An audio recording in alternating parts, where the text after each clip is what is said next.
Aujourd'hui, comme le titre l'évoque, on va se demander s'il est possible d'extraire le concept d'haptique de son contexte proprement pictural afin de l'appliquer à un paradigme musical. Donc, Christophe, tu peux déjà changer de diapositive.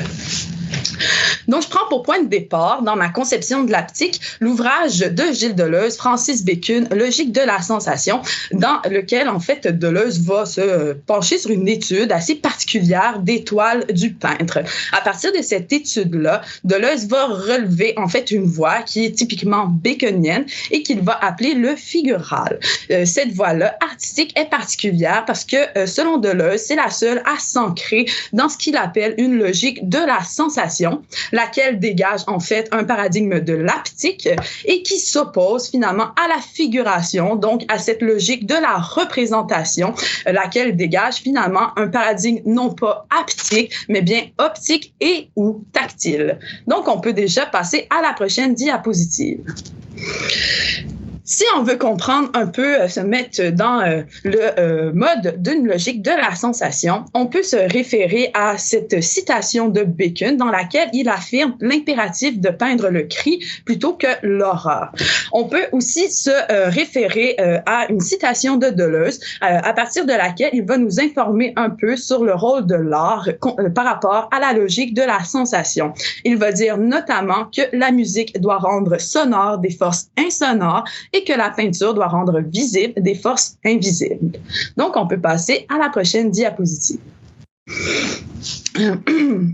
Deleuze va nous contextualiser un peu, va en fait soutirer des traces d'haptique un peu partout à travers l'histoire de l'art et de la peinture. Pour ce faire, il va développer, et là je m'appuie, il va développer plusieurs périodisations en fait, comme dans Mille plateaux, mais moi je me base exclusivement sur celle qu'il développe dans le Francis Bacon. Donc, il va développer une périodisation un peu des diverses tendances artistiques qu'aura emprunté la peinture occidentale au courant de son histoire. C'est moins la périodisation en elle-même qui nous intéresse aujourd'hui, mais c'est vraiment les conclusions que Deleuze va tirer de cette périodisation-là. Ces conclusions sont de 3 ordres. Elles concernent les résultats, des espaces et aussi ce que Deleuze appelle des valeurs de la main. Donc, ces valeurs-là rendent compte tout simplement de rapports de domination, de tension ou de subordination entre les organes qui sont au cœur de l'acte pictural et que Deleuze nomme l'œil et la main. On peut changer de diapositive et passer à la suivante. Ce qui se passe du point de vue de la logique, la sensation, nous dit Deleuze, c'est que quand on est dans des œuvres qui ont pour résultat la figuration ou l'abstraction, eh bien, la logique de la sensation ne s'accomplit pas. La sensation est ratée.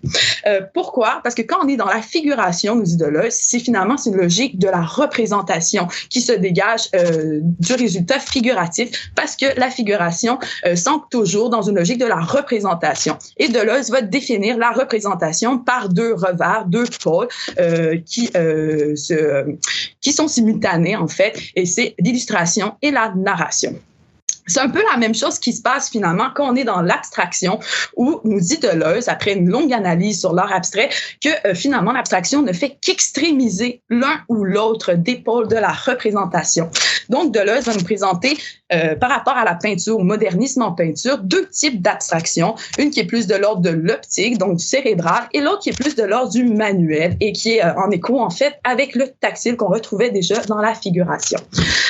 Donc, Deleuze, ce qui se passe avec la sensation, c'est que la sensation va être ratée dans l'abstraction comme elle est ratée déjà dans la figuration. Mais dans l'abstraction, la sensation va être soit étouffée et donc imperceptible, ou sinon elle va être complètement déchaînée et on ne sera pas capable de la saisir. Ça s'explique ça par rapport au jeu du diagramme. Quand on est dans la figuration, il n'y a pas de diagramme. Donc, le diagramme, c'est un peu un germe de chaos qu'on introduit dans la toile, nous dit Deleuze.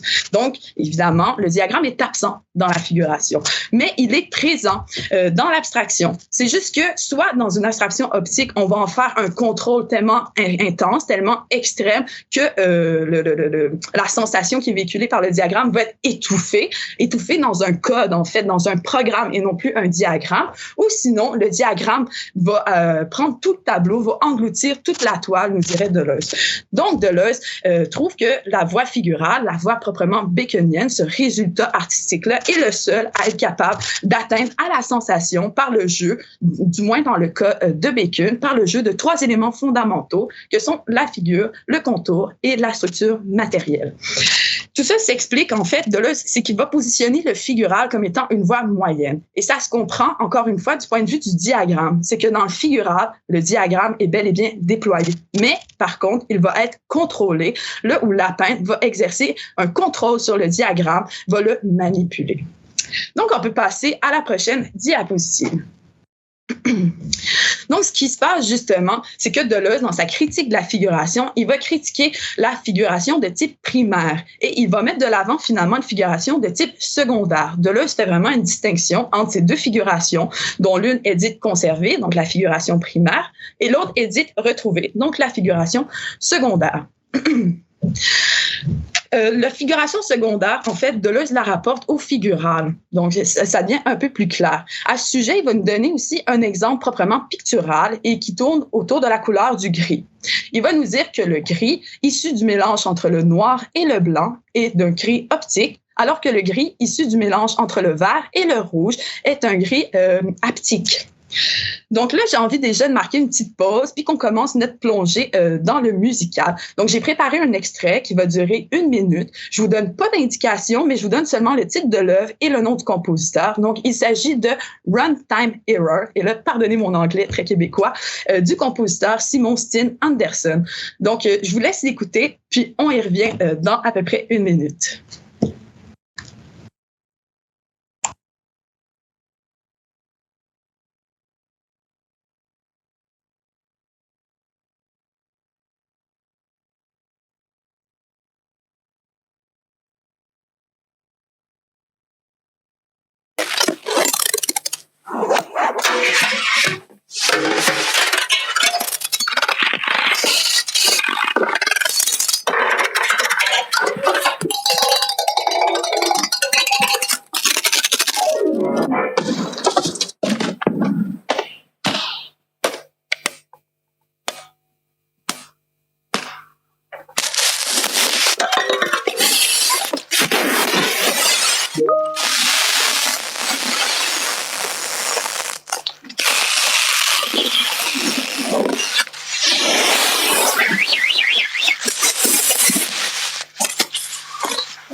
OK, je ne sais pas si vous m'entendez. Je pense qu'on peut arrêter l'extrait vidéo maintenant. Je vais poursuivre ma présentation.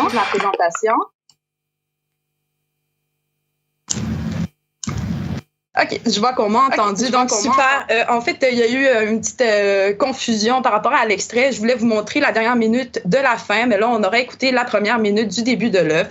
Mais je peux faire avec sans problème. Vous allez voir, il y a plein de choses assez intéressantes à faire avec ça. Donc, je t'inviterai, Christophe, à passer directement à la prochaine diapositive. Donc, on s'était laissé sur la distinction entre la figuration primaire et la figuration secondaire. Je pense que dans cet extrait-là, on a déjà un bon exemple de figuration secondaire, mais appliquée à un contexte musical. On le voit par exemple dans la mobilisation de ces objets ordinaires, de ces objets du quotidien qui ont une fonction utilitaire et qui vont être dénaturalisés en une nouvelle fonction, cette fois créatrice, et qui en fait sert la production du son, la production sonore. Donc, à mon avis, déjà juste avec cette œuvre-là, on est capable de commencer à dresser certains parallèles entre les notions que Deleuze aborde dans un contexte pictural et on peut déjà commencer à les appliquer à la la musique.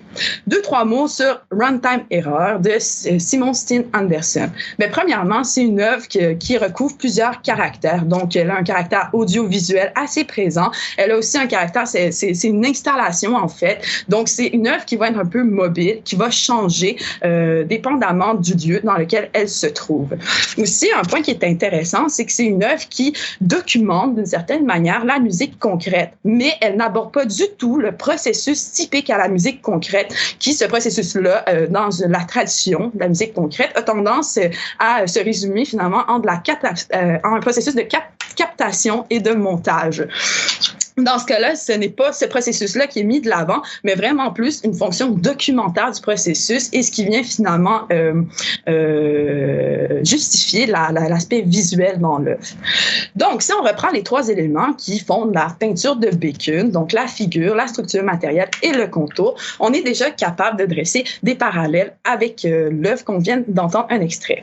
Premièrement, les figures. On voit déjà que la figure du concept de la musique concrète est exploitée, mais renouvelée selon une figuration secondaire, donc dite retrouvée. On a aussi la structure matérielle qui est déterminée par les objets, lesquels font aussi également office de figures et qui perdent leur figuration première pour devenir quelque chose en eux-mêmes, en fait, un objet créateur.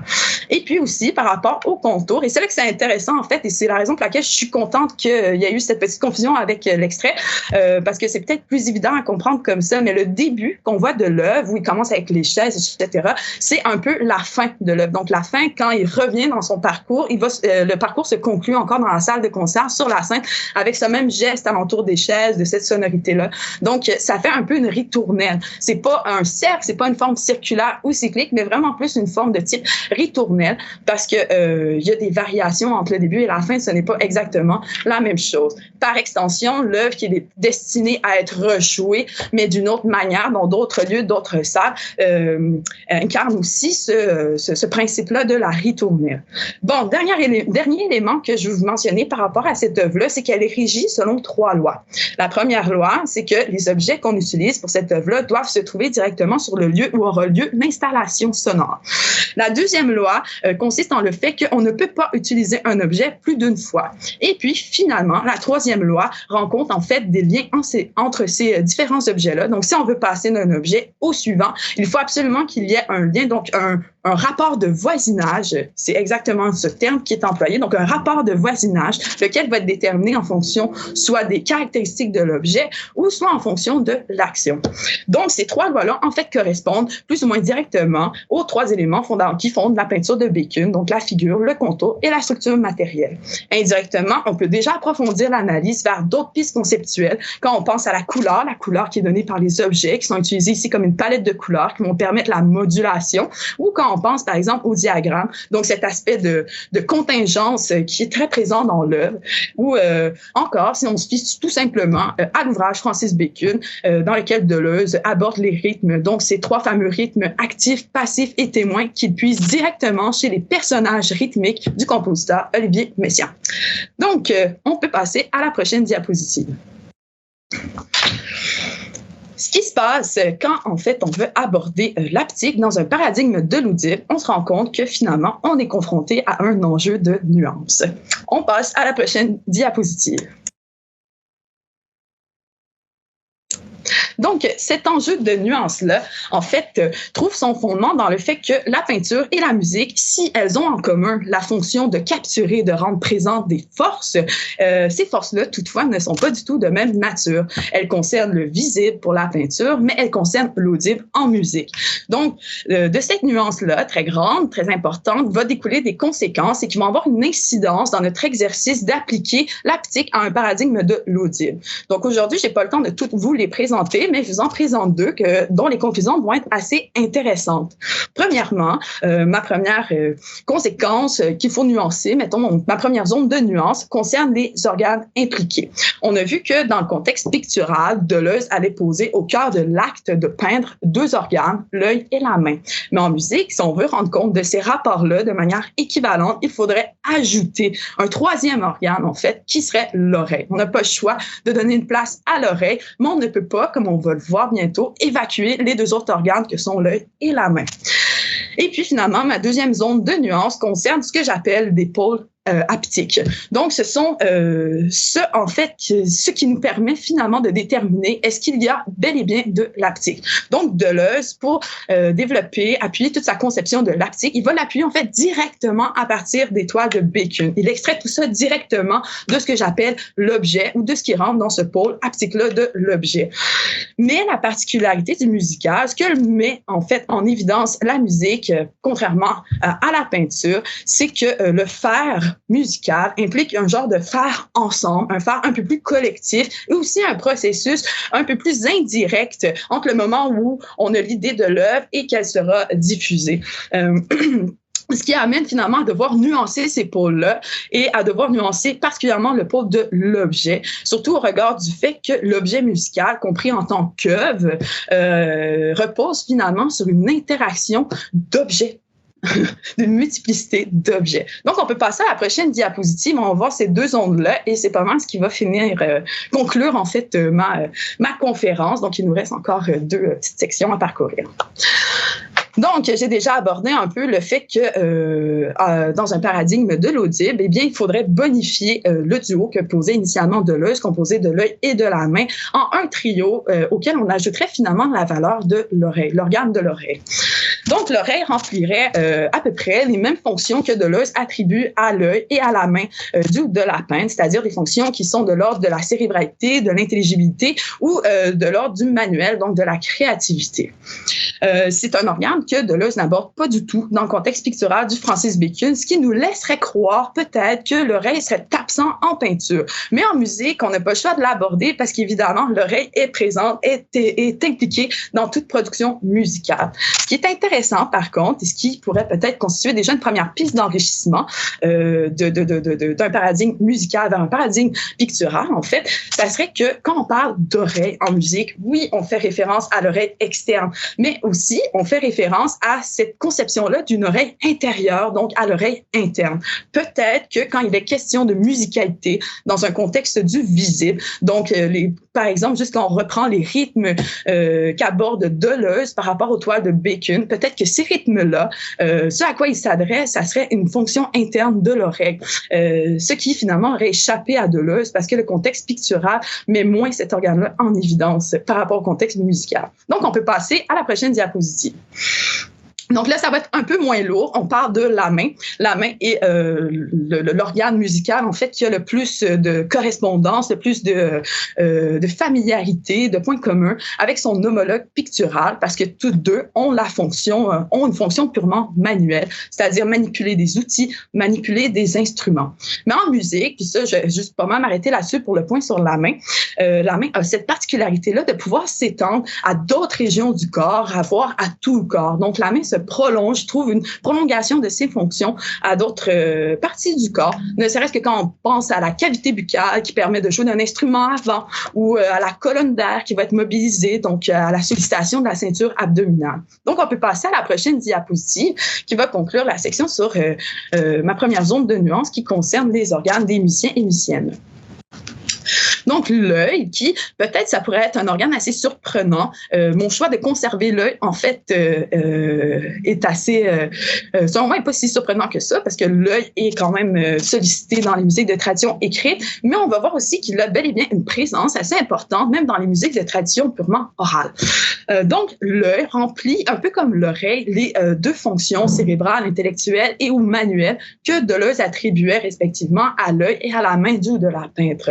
Donc, je décline l'œil finalement en deux natures, ce que j'appelle l'œil cerveau et l'œil main. L'œil cerveau concerne un peu la cérébralité, pas un peu, mais l'œil cerveau concerne la cérébralité du discours musical. C'est en sollicitant une telle fonction de l'œil, en fait, qu'on peut déterminer la complexité des structures qu'on va aborder, qu'on peut déterminer non pas la partition, mais le choix de la notation qu'on va employer.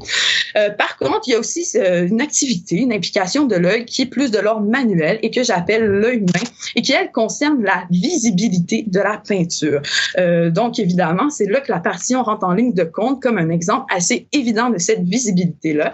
Mais on retrouve aussi une implication forte de l'œil main dans tout ce qui concerne la gestualité qui est mobilisée dans le faire musical. ne serait-ce que par les gestes les gestes que vont emprunter en fait une personne qui va diriger un orchestre, ou tout simplement les signaux corporels que les musiciens et les musiciennes vont utiliser pour communiquer ensemble dans un contexte, par exemple, de formation de chambre. Donc, on peut passer à la prochaine diapositive qui nous amène sur notre deuxième zone de nuance.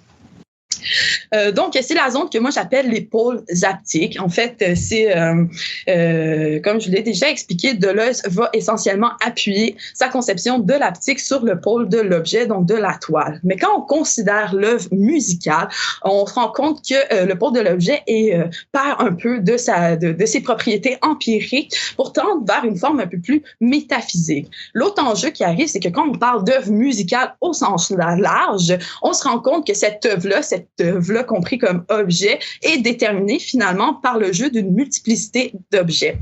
Donc, on peut passer à la diapositive suivante. Il me reste juste ces 3 points-là à traiter, puis ensuite, ma communication est terminée. Donc, considérant qu'il n'y aura pas de période de questions, je me permets un petit 2-3 minutes supplémentaires. Donc, on est rendu au pôle de l'objet. Je l'ai déjà un peu abordé. Je pense qu'on commence à comprendre de quoi il est fait. Donc, c'est un pôle qui est un peu bidimensionnel, du moins dans le contexte musical, parce que évidemment, il revêt cette dimension concrète, empirique-là, mais il aborde aussi une dimension métaphysique au regard de l'œuvre musicale au sens large. On comprend aussi, comme je le disais, c'est que l'œuvre musicale, c'est difficile de déterminer c'est quoi l'œuvre. Est-ce que c'est la partition? Est-ce que c'est l'exécution? Est-ce que c'est la personne qui va interpréter l'œuvre qui finalement nous donne l'œuvre? Donc, c'est toujours un peu la réponse à ces questions-là va finalement déterminer l'objet, et souvent, on se rend compte que l'œuvre en tant qu'objet repose sur une interactivité entre plusieurs objets qui, eux, sont un peu plus concrets. En bref, l'objet agit comme vecteur de transmission et ou de réception, dépendamment du contexte dans lequel il est mobilisé. On peut passer à la diapositive suivante. Donc, mon deuxième pôle que je vais vous présenter aujourd'hui, et qui est un pôle, en fait, qui est rendu plus évident par le paradigme musical, c'est le pôle de la perception.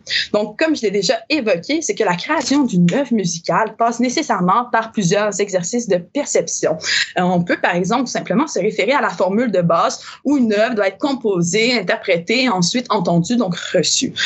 En gros, le pôle de la perception concerne la faculté de recevoir et aussi, donc, c'est important, ce n'est pas un et ou, c'est vraiment un et cette fois, donc, concerne la faculté de recevoir et de transmettre. C'est un pôle qui agit finalement sur l'aspect génétique de l'œuvre, qui a une faculté de modifier sa génétique. Et c'est la raison pour laquelle on doit le considérer dans notre évaluation de l'haptique. Donc, on peut finalement passer à mon dernier pôle, qui est l'attitude, donc à la prochaine diapositive. Donc, l'attitude, c'est un pôle qui semble peut-être original, et c'est un pôle qui est dynamique. Ça concerne l'action, l'intention, au sens de volonté, de conscience, et ça va déterminer finalement des conditions de possibilité de la transmission ou de la réception haptique d'une œuvre. Ça va agir finalement un peu comme une sorte de vecteur de contagion. C'est un pôle, comme je disais, qui semble original parce qu'il est complètement absent dans le Francis Bacon. Il n'est pas du tout traité par Deleuze, mais on le retrouve un peu chez Hegel, ne serait-ce que quand on pense au concept de Kunstwollen, donc cette fameuse, désolé pour mon allemand aussi, mais le Kunstwollen, donc cette fameuse volonté d'art. Donc, on peut déjà passer à la conclusion, ce qui termine un peu ma présentation. Est-ce que l'haptique est un paradigme de l'audible? Eh bien, déjà là, avec ce qu'on vient de voir dans les 20 dernières minutes, on constate qu'il y a de nombreux filons qui sont en résonance. On constate aussi, à partir de ces filons-là, qu'il est possible d'établir de nombreux parallèles. De ces parallèles-là, il y en a qui sont directs, il y en a qui sont indirects, et il y en a qui sont tout à fait originaux. Donc, on est capable d'établir des ponts tout à fait créatifs, en fait. Et ces ponts-là nous informent, en fait, finalement, que les perspectives musicales et les perspectives picturales peuvent s'enrichir l'une et l'autre dans leur conception de l'haptique et enrichir la conception même de l'haptique. Ainsi, on comprend que, théoriquement, un paradigme de l'haptique dans l'audible, c'est bel et bien possible, mais surtout, il est déjà en acte. L'haptique, c'est bel et bien aussi un paradigme de l'audible. C'est ce qui conclut ma présentation. Merci vraiment beaucoup. Je suis super contente d'avoir participé à ce symposium et d'avoir tout écouté vos conférences. Je me suis régalée. Donc, je me déconnecte et bonne journée, soirée à tout le monde.